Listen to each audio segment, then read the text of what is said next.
Hello students, welcome to the Pharma Knowledge channel.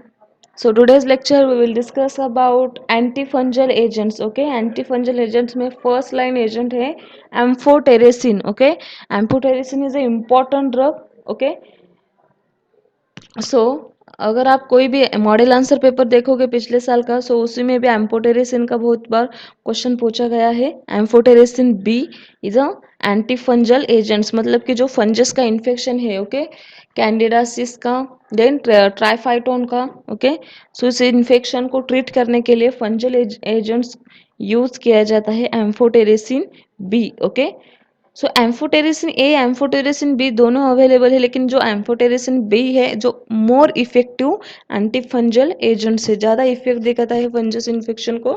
So amphotericin का जो basic introduction है, okay, so first point, amphotericin belongs to polyene macrolides. It is a macrolide compound, polyene compound है. इसका structure यहाँ पे दिया नहीं गया है, लेकिन class of antifungal drug. Okay, then it is obtained from streptomyces nodosus.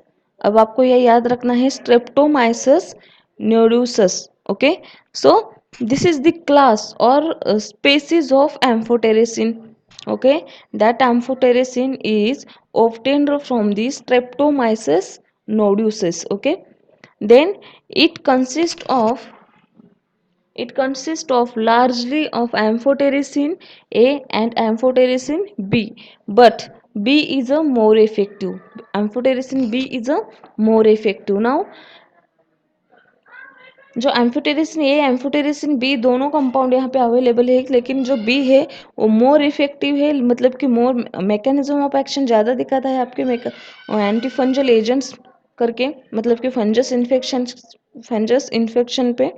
Okay, now coming towards the properties of antifungal agent, it is a amphotericin. Okay, so properties में हमें क्या लिखना है? Colour, odour, texture, appearance, solubility, stability.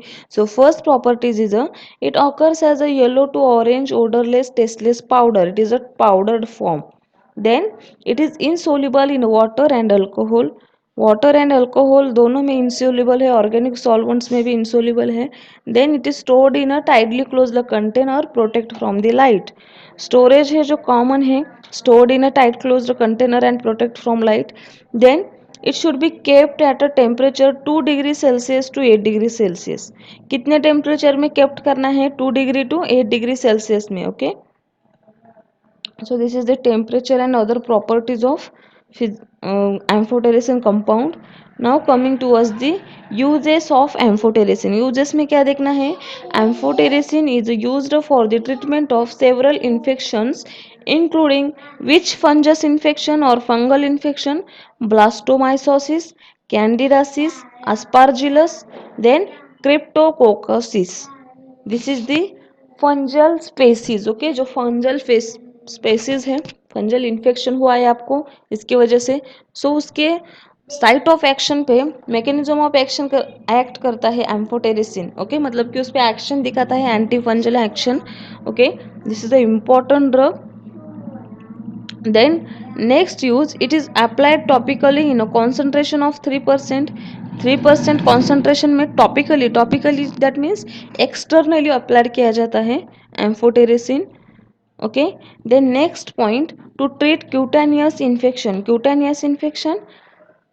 Okay, जो कि outer side cutaneous skin का जो infection है, mucous membrane, this is a cutaneous infection. So उस पर भी एम्फोटेरिसिन भी यूज किया जाता है डिसइंफेक्शन के लिए. Now coming towards the mechanism of action of amphotericin. Amphotericin का मैकेनिज्म ऑफ एक्शन क्या है?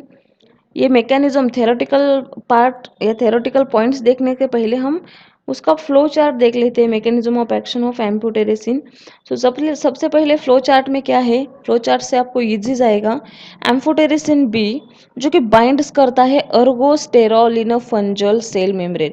फंजल सेल मेम्ब्रेन में इनर साइड जो म्यूकस मेम्ब्रेन है उसमें अर्गोस्टेरॉल सिक्रेट करता है, ergosterol. Okay, so ergosterol forms pores in the cell membrane. Ergosterol क्या करता है?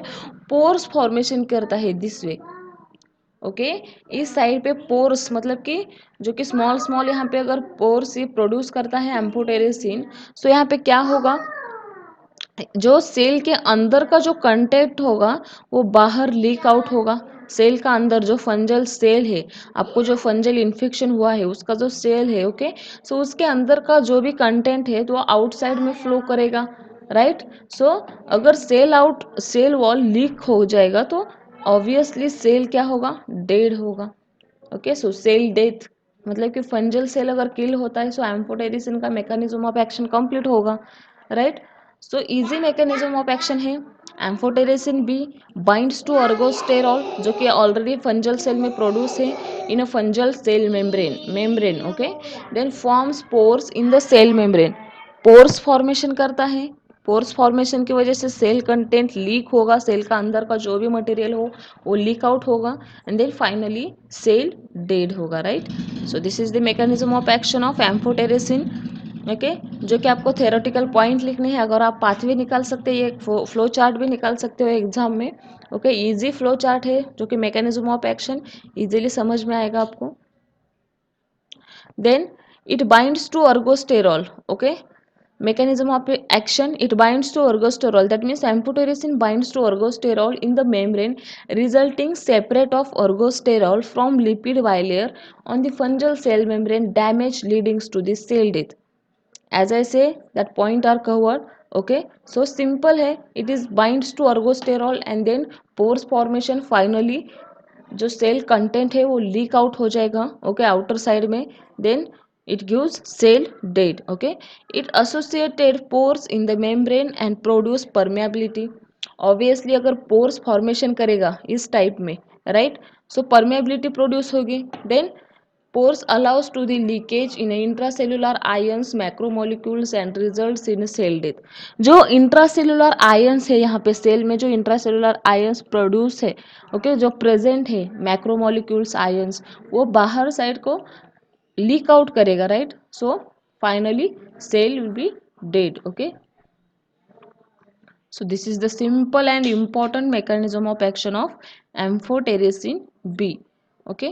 So official preparation, last point, official preparation में amphotericin B पे amphotericin IP formulated है. So this is the official preparation of amphotericin, okay. So official preparation mechanism of action uses physical properties and common introduction of amphotericin, okay. So समझ में आया, is that clear? इस video में बस इतना ही, चलिए मिलते हैं नेक्स्ट वीडियो में, तब तक के लिए थैंक यू।